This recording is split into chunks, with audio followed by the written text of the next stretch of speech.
Hi everybody, it's Katie here yet again to give you another update. Um, that's because there's just so many updates to give. I was counting up, I think we've had something like 17, if not 18 amendment circulars in the last 6 weeks or so, which is an extraordinary number for us to get our heads around. Anyway, I'm sure people will let me know if they can hear me or not. I totally intend to be quick tonight, if I possibly can. That would be a first, wouldn't it? The last time I was on here, I really didn't expect the number of questions and so on. I'm quite happy to take them if they're there, but you never know. But what I thought I'd do is crack straight into the updates. We have had a change. How it works is every now and again, either behind the scenes or center front, we get wind of something. Last night, typically just as we're finishing or supposed to be finishing work, we got another update. So today is the summary of that update, and I've done a little presentation for you to summarize it for you. So here we go. Okay. What the update showed me particularly was that all the pressure that we've been putting on for immigration to get its act together has started to kind of gain momentum. And now we've gone from a very small proportion of people working to 70% of officers now working. Oh, thank you. You're just telling me that you can hear me. 70% of case officers are now working, although they are working from home where possible. The onshore branches are open, but with limited staffing. And I think I alluded to this last week. They've got kind of 50% loading, floor loading, as they call it, when we're in level 2. So they will be rotating through, and that means that things are not going to perhaps be back to normal for quite some time.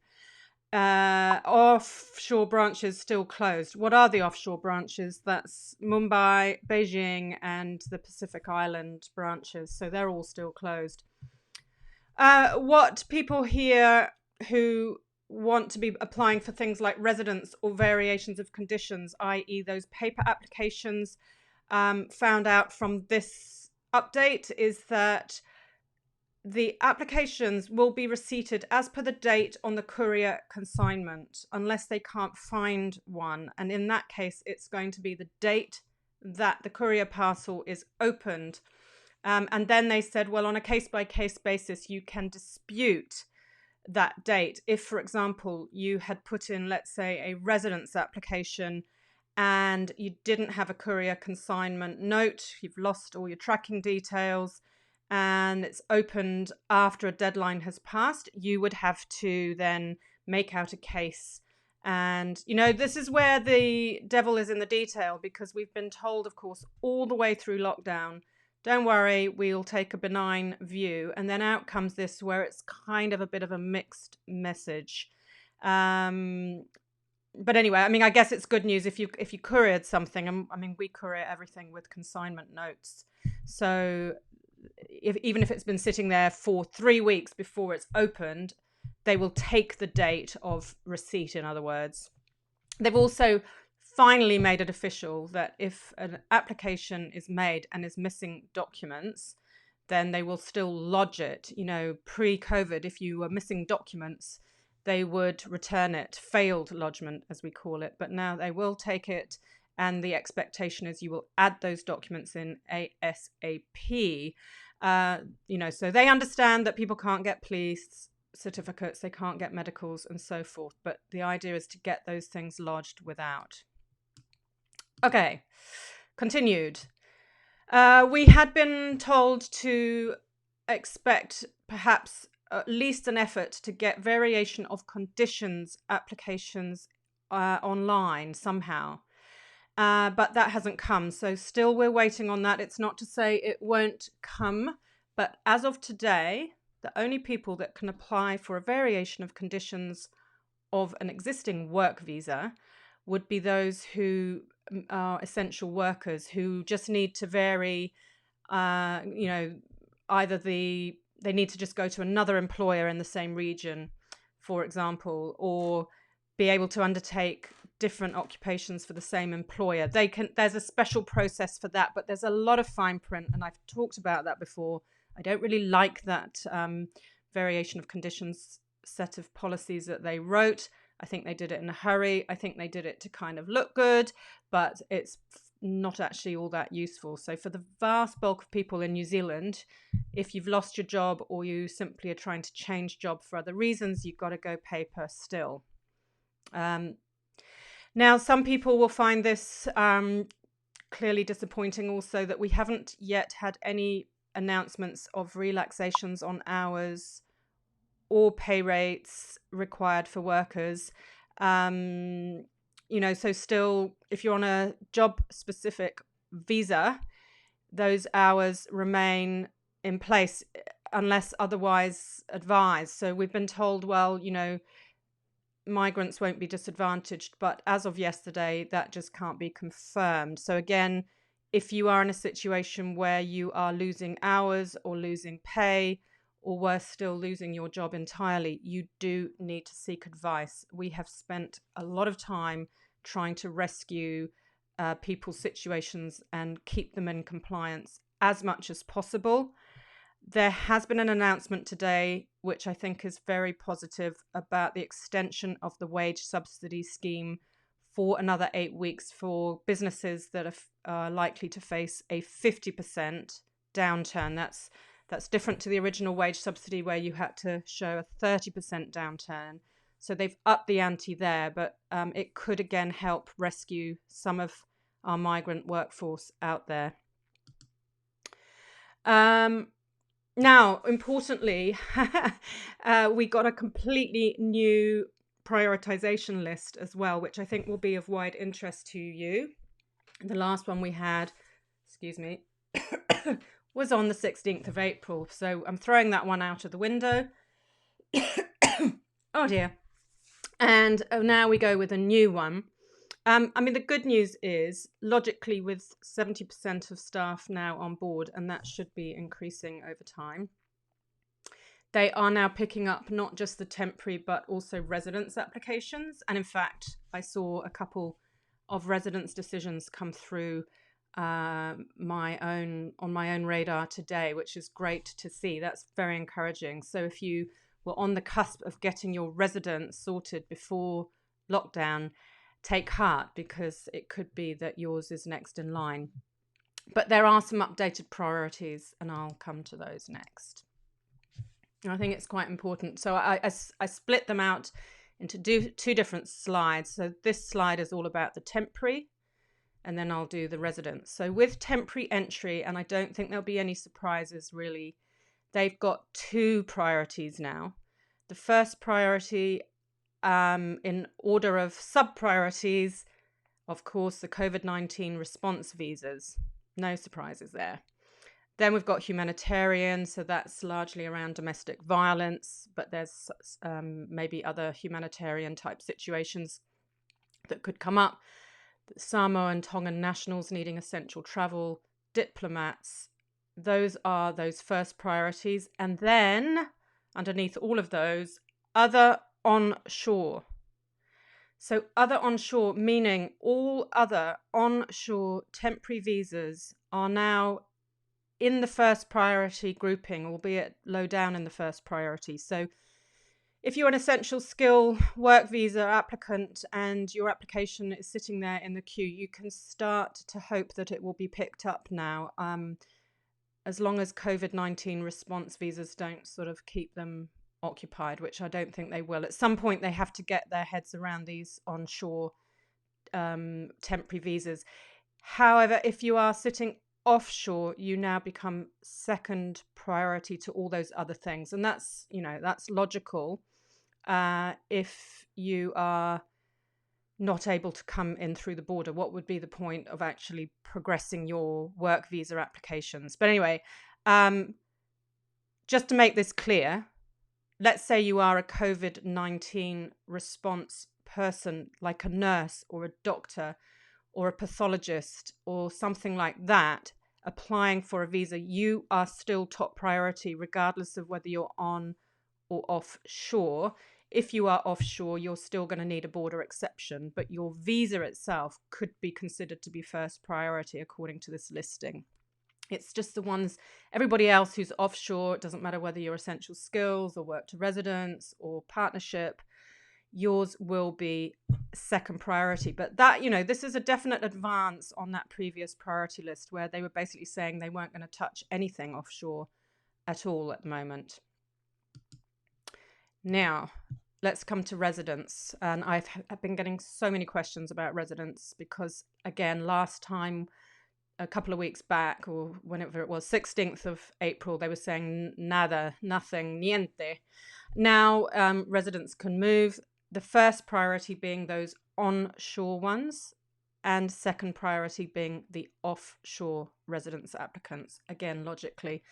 I guess first priority, within that, they've got these sub-priorities. And so if you're applying for residence under the skilled migrant category or residence from work, and you have got job offers, then this awful, I don't like it at all, but the priority, the sub-priority will be those earning $51 per hour, or those requiring occupational registration. So that's your, professions that, like doctors, nurses, but also electricians, plumbers, and so forth. The occupations requiring registration, you get priority over other SMC or residents from work that don't meet those criteria. So you could say onshore is always going to get priority over offshore. People with jobs will get priority over people without jobs. And within that, you've got the 51 an hour occupational registration, still that criteria that we got back in February. Now, we also got today a brand new, what we call a visa pack. What's a visa pack? A visa pack is an advice to immigration officers on how to interpret immigration instructions. It's not actually immigration instructions, but it's a tool that they use. And I guess this is the biggest news, but certainly not unexpected. I did alert to it in my last live, I believe.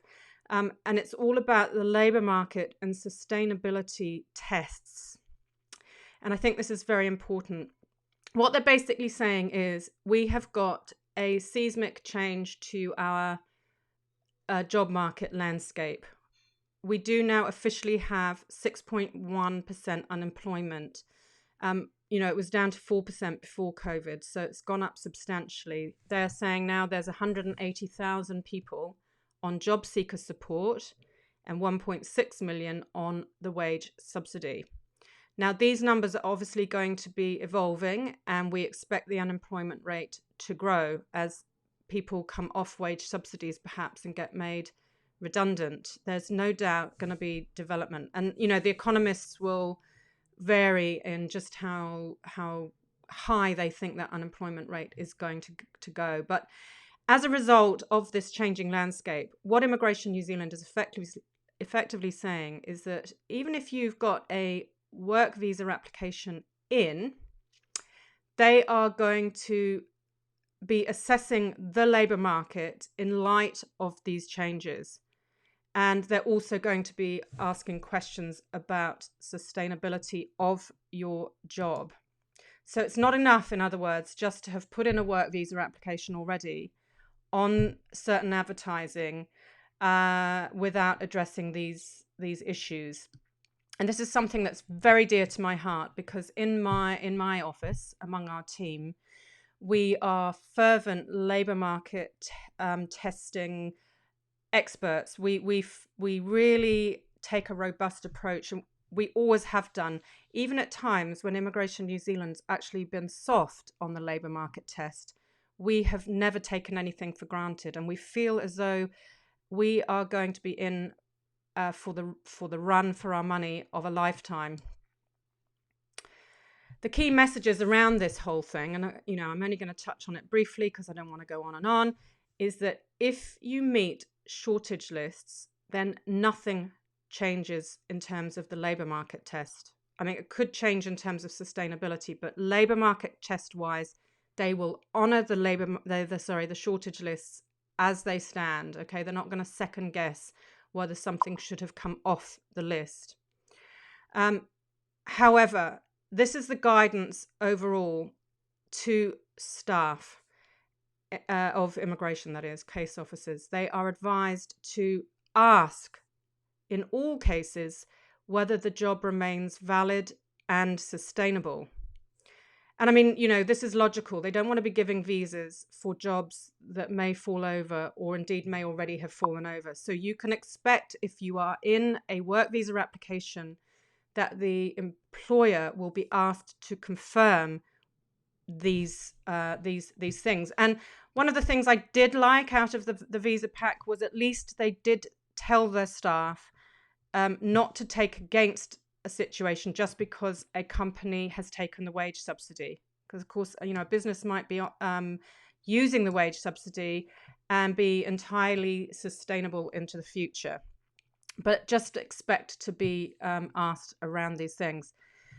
Now, more complicated, possibly, would be the fact that they are saying employers may be asked for updated labour market information.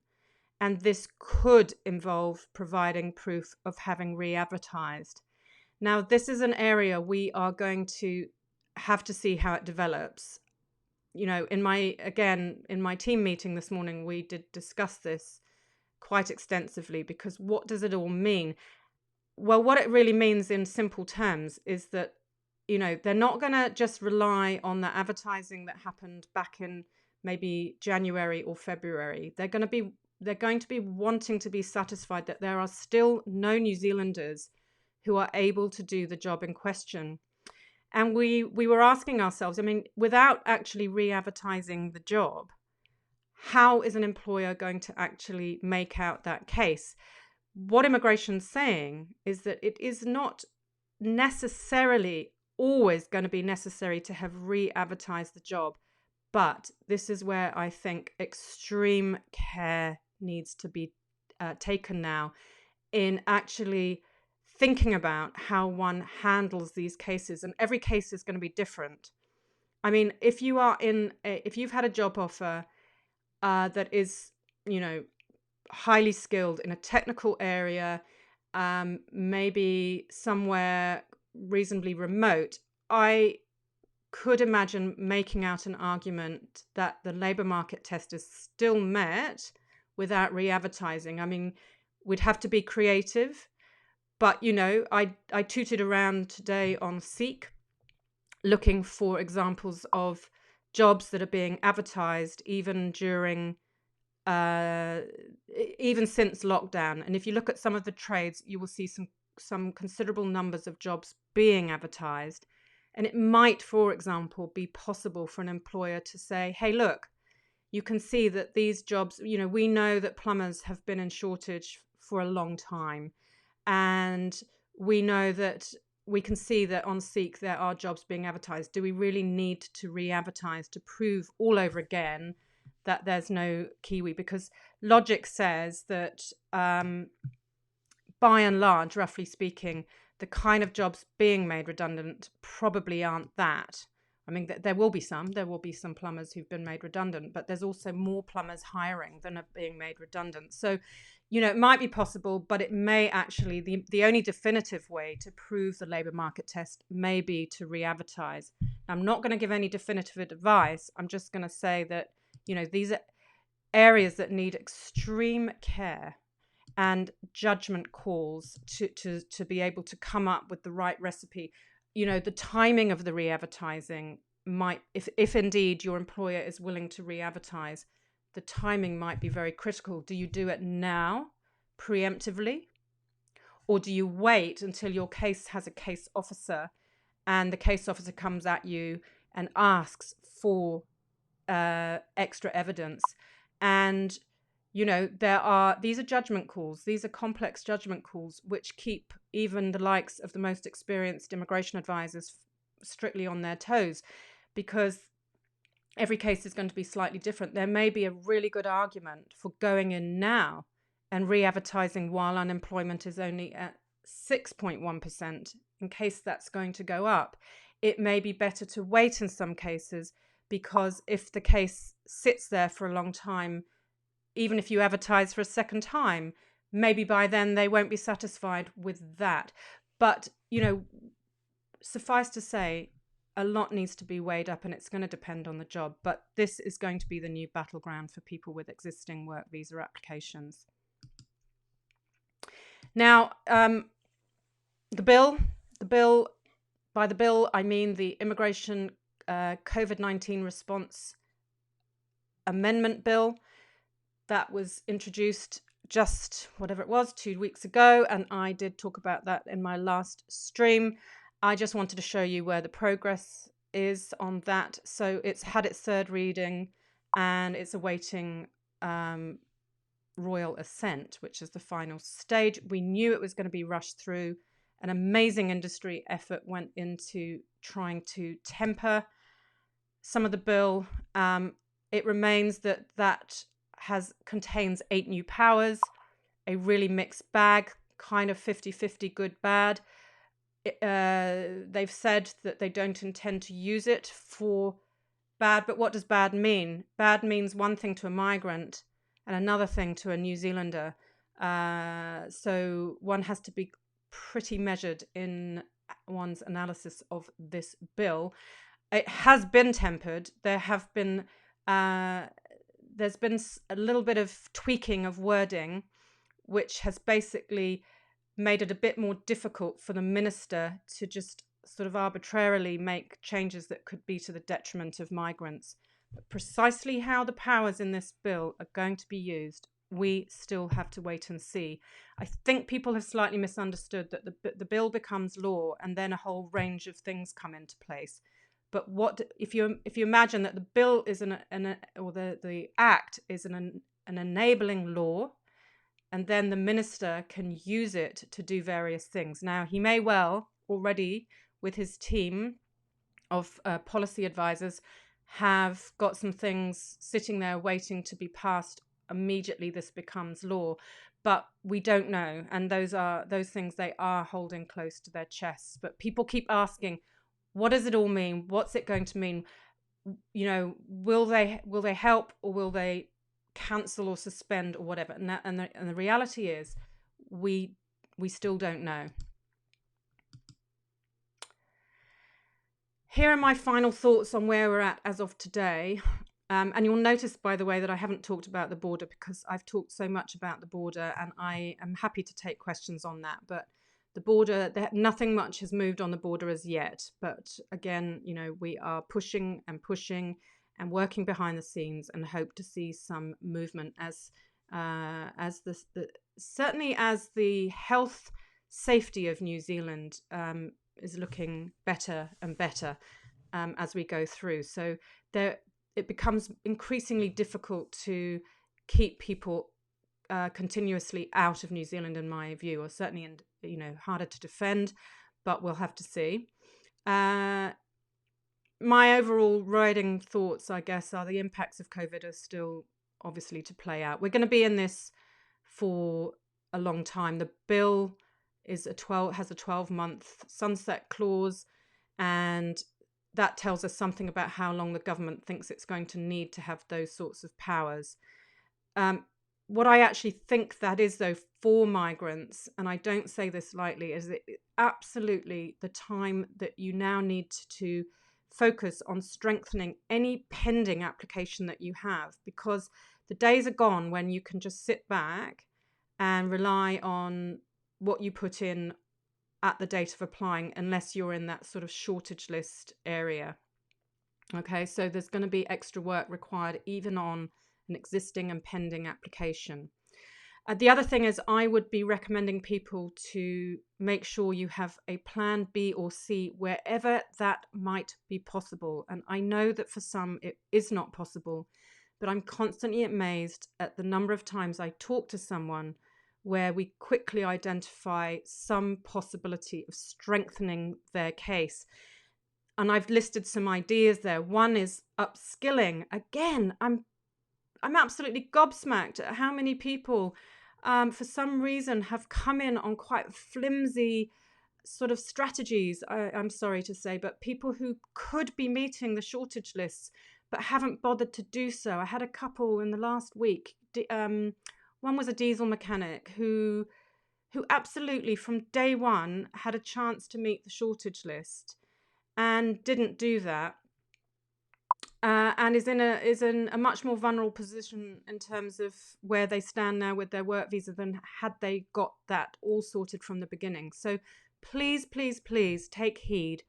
However you do it, whether it's with an advisor or on your own, try to exhaust ways to strengthen your situation.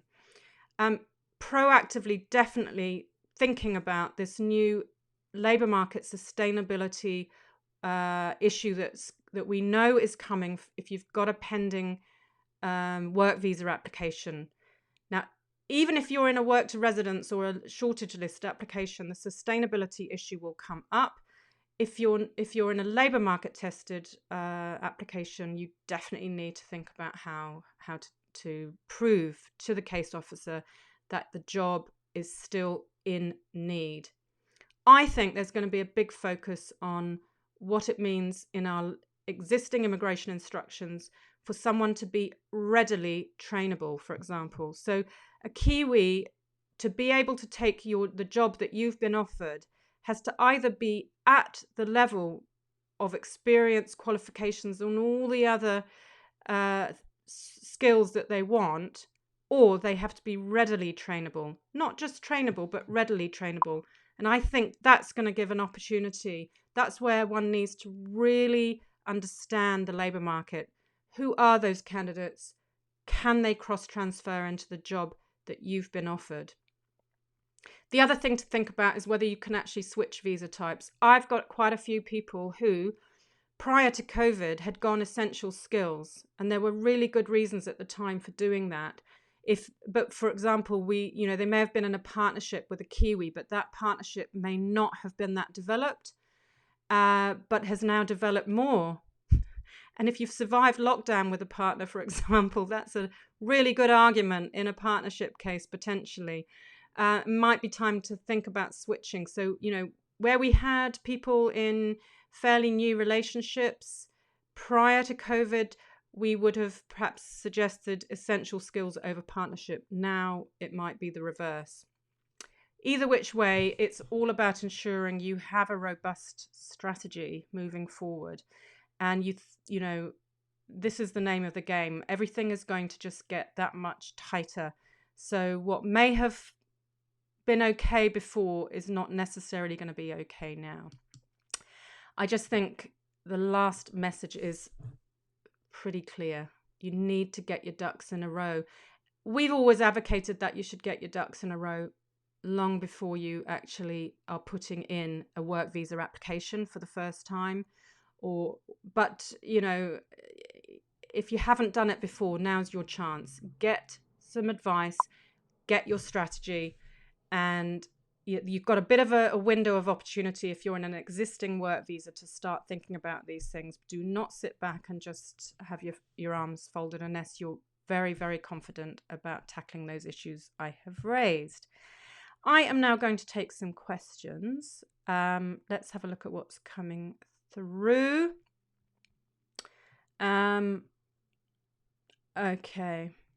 One is that we are not able to send paper applications for variations of conditions, more specifically visa entry expiry, into VFS in Pretoria in South Africa, as they are still closed and we cannot book appointments.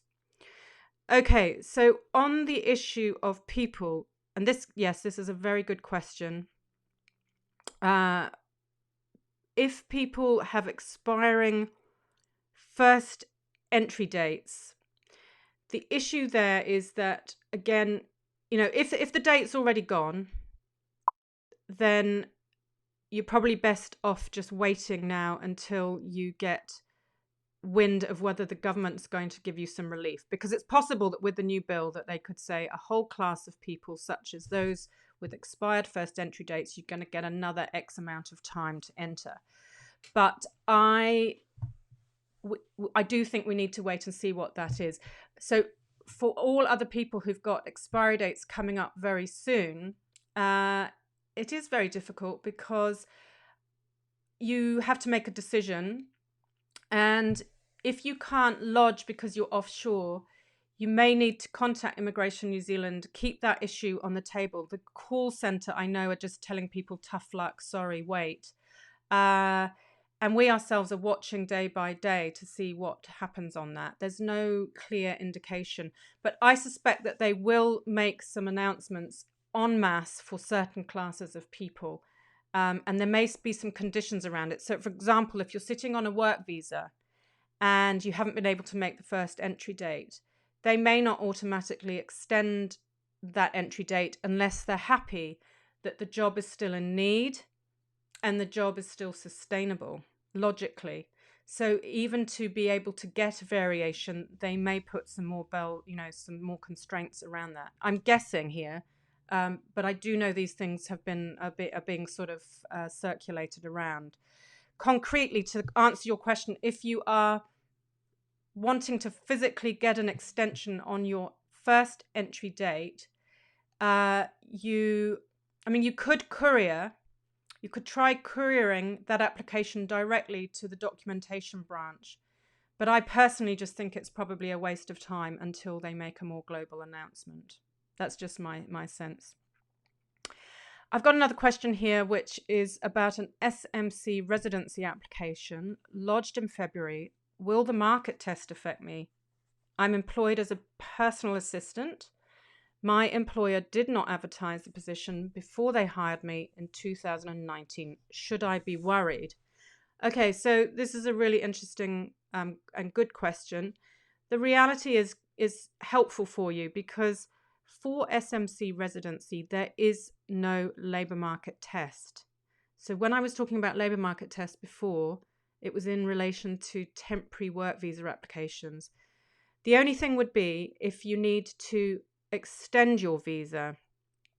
And we know that if you lodged back in February as a personal assistant, that is not a priority application and it could be sitting in a queue for, 15, 18 months. We don't know how long, but certainly before COVID, it was at 15 months. There were 11,500 applications in that queue when you would have lodged. So it's not going to move quickly. So you need to think about ways to renew your application, your work visa, if it's expiring before your residence decision comes. Now, fortunately, at the moment, at least, there is an instruction that would help you because it says if you're in a residence skilled migrant application, you can extend without advertising for a 1-year period. And then if that runs out, you get another 6 months without having to do the labour market test. So that normally tides people over. But yeah, it all depends on how long you've got left on your work visa. For the residence itself, no labour market test. Another question. Can you please advise what the options are for those on talent visas who have been made redundant? Do we have to be employed for an accredited company again? And how much time do we have? Okay, so this is sad always to be dealing with redundancy. We have been fielding questions about redundancies. So far, I've been pleasantly surprised at how many jobs have been spared. But if you're unlucky and you have been made redundant, so here's the deal. Immigration New Zealand in normal times would expect you to let them know that the job has gone. Because if you don't tell them and you stick around, it can come to bite you on the bottom later on in various ways. However, the timing of telling Immigration New Zealand is something that needs to be carefully handled potentially, because how much time they give you is in their hands. So you have to be aware of that. Now, we are told that, again, this is absolutely verbal. We have been told verbally that they do not want to disadvantage people, and they do understand that people will be losing jobs, and therefore they will not deport people. And of course, they can't deport because you can't get out of New Zealand very easily. But they would not expect you to be hanging around on visas for very long. In normal times, they pretty much, from the day that you tell them that you've got no job, they often say, okay, well, you've got 2 weeks to apply for something else. We as advisors end up negotiating time and getting as much time as we possibly can. And you are going to need another job. But if you were to get a job with an unaccredited employer, the good news is there is an instruction that helps you, because it says if you've been made redundant but from an accredited employer and through no fault of your own, you can vary the conditions to work in an unaccredited role if certain conditions are met. And that's probably enough for now. You'd have to take advice on whether you can do that for the particular job that you got offered. But there is a little bit of scope to move from an accredited to an unaccredited employer.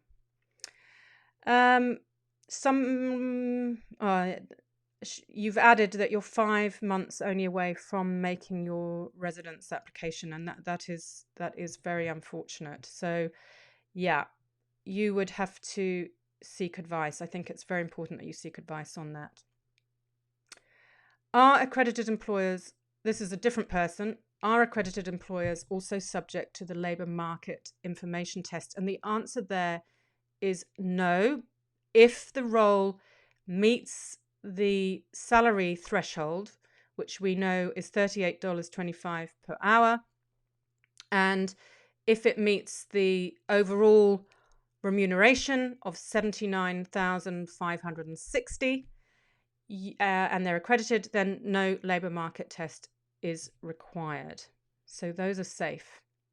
Sustainability is something that would have to be confirmed, but yeah, all good on that front. Hi, Katie. This is another question. Is the temporary essential skills work visa going to be extended further after 25th of September? We have been given no indication that there will be further extensions after the 25th of September. At the moment, the extension came as a result of the epidemic management notice that triggered a particular section of our Immigration Act that gives a 3-month extension. Now that they have passed the bill, very nearly, that would give further powers potentially to extend visas. But beyond 25th of September, I don't know if they would do that. It depends on the state of flights. If they think people can get out of New Zealand and therefore they don't need to extend visas, then they're not going to do that. They might choose to allow extensions in some very specific work areas, horticulture, farming, I could imagine that kind of thing. But across the board, I would be less confident. Here's another question. VOC for essential skills work visa. Are we able to keep changing our visa conditions after 6 weeks to keep legally working? Okay, so if you've gone and got one of these 6-week wonders, you are still able to put in a normal variation of conditions application, provided of course it meets the criteria. So yes, it's not that you only get that one chance at a variation. I hope that answers that question. Again, someone's asking about, will they extend the visa's first entry dates for partner visitor visas who have got expired during this COVID lockdown? Okay, well, it's a slightly different question to the last one. That is a category where I would imagine that, provided they are satisfied that the relationship is still ongoing, and how they would do that is they might say you need to provide updated evidence that you are still in this relationship, or maybe they won't bother. Then I could see that they would extend the date for you to enter because you're a partner. But again, yeah, there'll obviously be finer points on this. If your own partner's visa is going to be expiring, then and you're dependent on that person's visa, it might be a different story. Another question about variations. Will essential skills work visa variations be more flexible comparing to the ones now? Changing both job title and the employer within the same region or the same industry. Okay. That's a very good question. And again, we don't know. There are sectors within New Zealand fighting for people to be given open working rights.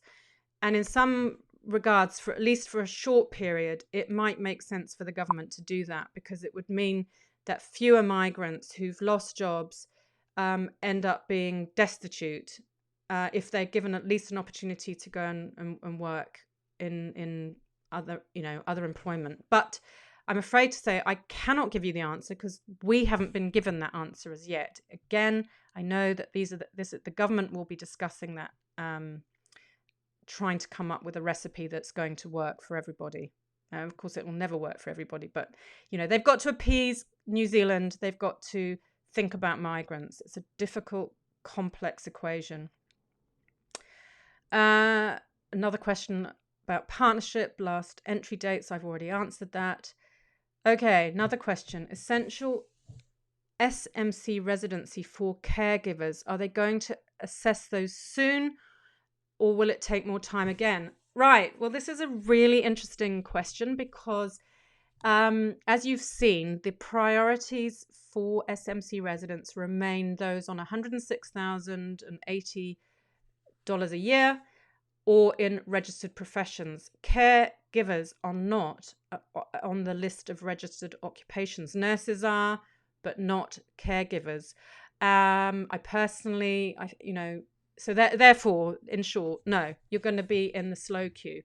And it's kind of ironic, because at the moment with COVID, in the temporary space, you are getting the red carpet treatment. In fact, I had a caregiver issued her visa today, and we only lodged it 2 days ago, an essential skills work visa. So absolutely red carpet. Finally, after years of injustice, we're seeing caregivers treated beautifully, but only in the temporary visa space, not for residents. Sorry. I've got another question here. My husband is on essential skills visas. On an essential skills visa, and I'm on a partner visa. If he lost his job due to his restaurant closing, could we get deported if he cannot find another job?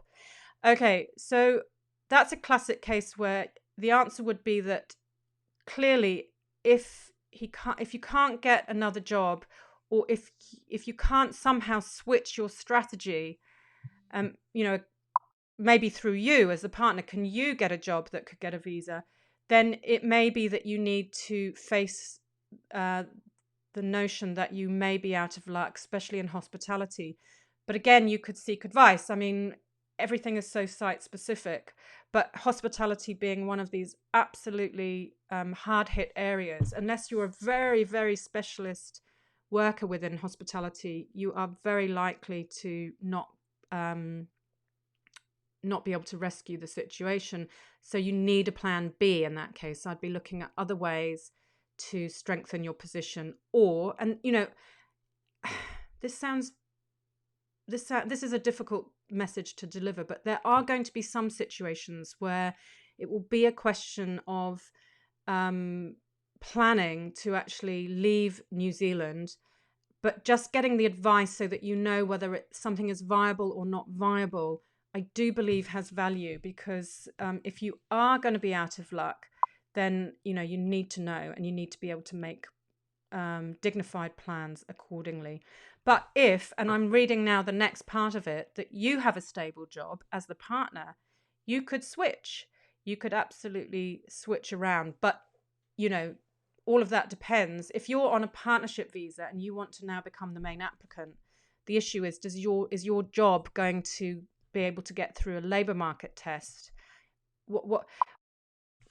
These are really important strategic calls. I would have a look at your case, for example, and go, well, do you have a pathway to residence? If you do, maybe we can switch you out as being the principal and avoid a labour market test. You really need to get some kind of strategy together.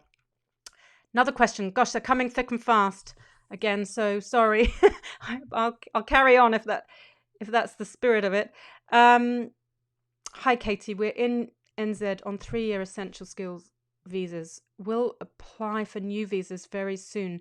Need a PCC as couldn't apply in March. What if the PCC is not ready by the time the case officer makes a final decision? Any info on this? So basically, I think, case officers are obviously going to be a little bit flexible around PCCs, but there are many countries where it should be possible to get the PCC or offer something different if it really can't be got. Like in some situations, immigration will accept a statutory declaration around not having any criminal convictions, but that's very much at their discretion. The other thing is to think about using expediters if you are trying to get a certificate from a country such as the UK or South Africa. South Africa expediters, reliable ones, can get police certificates in under 2 weeks. So you just have to pay the extra if push comes to shove. Okay, another one. If the applicant's salary is 100k on a talent work visa, but only for 37.5 hours per week, i.e. is greater than the $51 per hour, will I still be eligible for priority processing? That's a good question, actually. I need to look at the fine print. But I think from what I'm gathering, I think you have to meet both. I'm going to couch myself there and saying, well, it's I need to look at that. But my understanding, yes, is you have to meet both. So I don't think it's just okay to be on $51 an hour for $30 or $37.50 a week. But I'll have a look for you offline. I'll double check the wording of that priority listing. I'm pretty sure though 106. I think you have to meet the 106 point.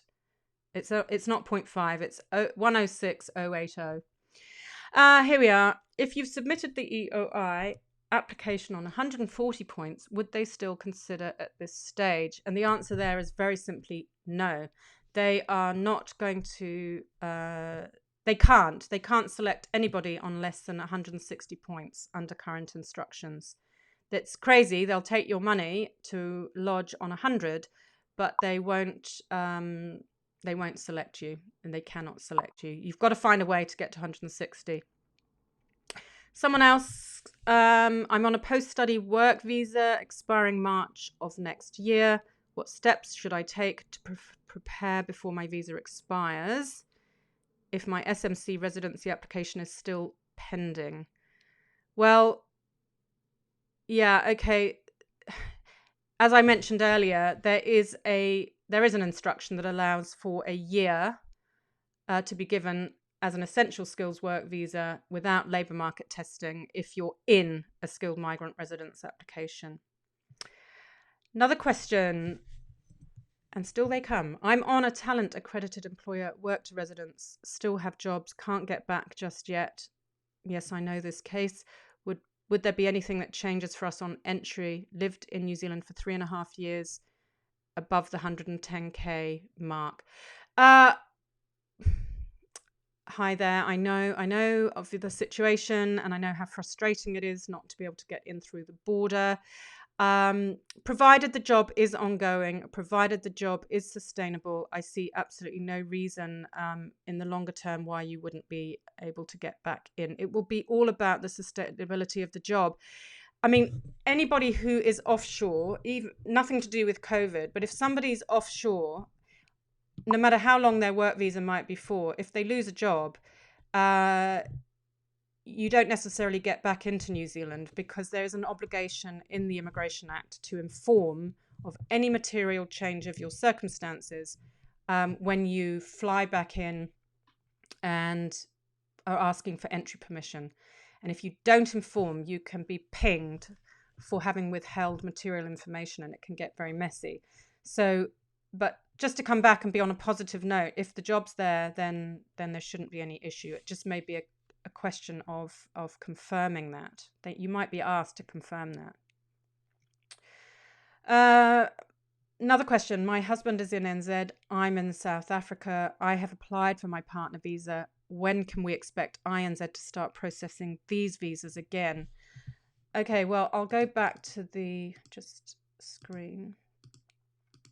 If we look at those priorities on temporary entry, we can see that anything offshore, whether it's partnership or any other kind of visa, is second priority.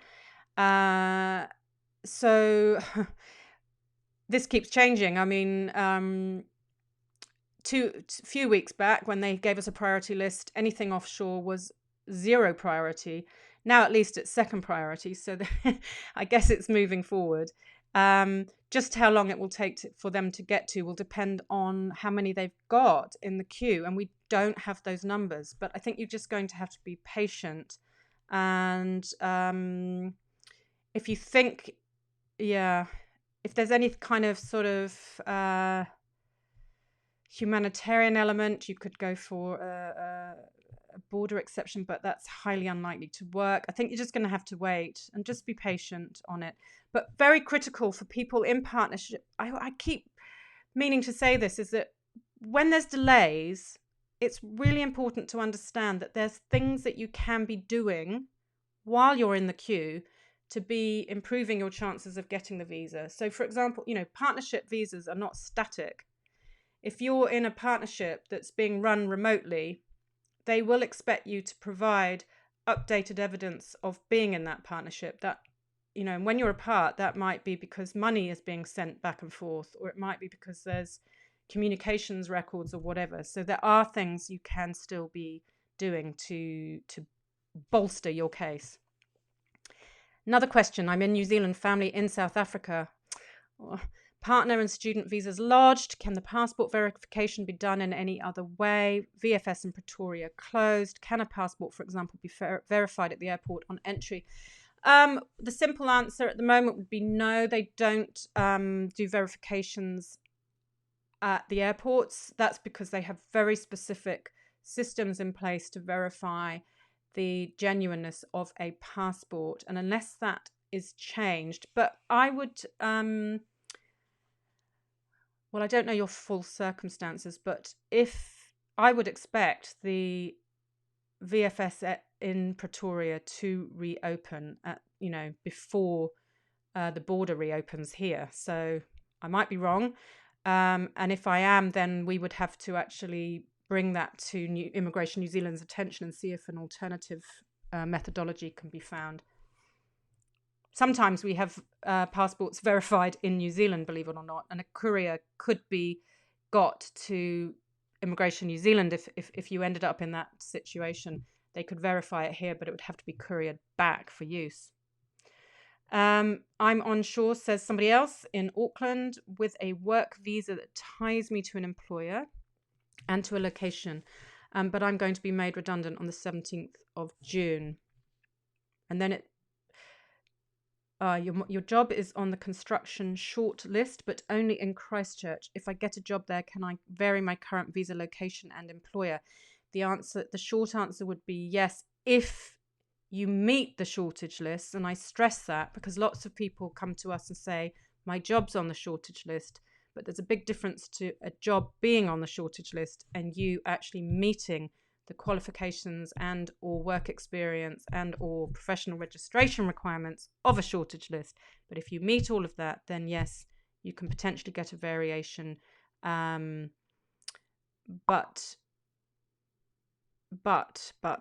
only for the regions on the shortage list. Okay. I think I'm coming to the last question, believe it or not. My passport was verified at VFS in January when I applied for a visitor visa. Would it need to be verified again for my work visa application? The answer to that is a lovely simple one, and it's a no. When you do a work visa application, if you're going to make that visa application offshore, it may trigger, when you do an online application, it often triggers an automatic request to get it verified again. But you can contest that because once verified, provided it's the same passport, it shouldn't need to be verified for a second time. So, guys, that's it for today. I will be doing further updates for as long as people find them useful. There's lots coming up. We're going to be doing a piece around the importance of converting to residence. If one thing's been clearly shown by this COVID situation, it is the importance of cementing your permanency in New Zealand as quickly as you possibly can. And there's lots to know about that. So we're going to do a piece on that. We will be developing more guides around, our thoughts on the border closure, also on labour market testing and so forth. And you are, of course, always welcome to contact me if you want to actually access some one-on-one advice. Somebody's just popped up saying with their passport, by the way, they had to do a second verification. It really shouldn't be necessary. It's just the fact that sometimes you have to be robust with immigration and point out the fact that really there's nothing to be gained from a second verification. None of my clients ever put their passports in for a second time. And now a few more questions have popped up. Been with a partner for 2.5 years, only been living together for 6 months. We're going to wait another 6 to get her on my residency. And then it drifts off. So I'm not sure what I don't know what the question is there. You'd have to give me a bit more on that. What is it that you would like to know on that? Hang on, it carries on further below. You said our couple surviving lockdown could allow us to apply earlier. Okay. I get where you're coming from. So, okay, with partnership, and actually I think we'll be doing something on partnership as well, because there's so much to know about partnership. These applications are a bit of an art form in some cases. So, surviving lockdown, what did I mean by what I said? What I mean by that is for temporary partnership visas, there is no fixed amount of time that you have to have been living together to qualify. What you have to show, and I have presented on this many times, is that you are in a genuine and stable relationship. Okay? And that relationship has to also be one of partnership, not boyfriend, girlfriend, or boyfriend, boyfriend, girlfriend, girlfriend. It is partnership. So the amount of time you've had to have lived together to reach that stage will be different in every single case. That's a whole judgment call around where people are at in the development of their relationship. But it could very well be that 6 months into living together, you qualify for a partnership visa. What I'm looking at always when I'm dealing with partnership is not just at how long someone's lived together.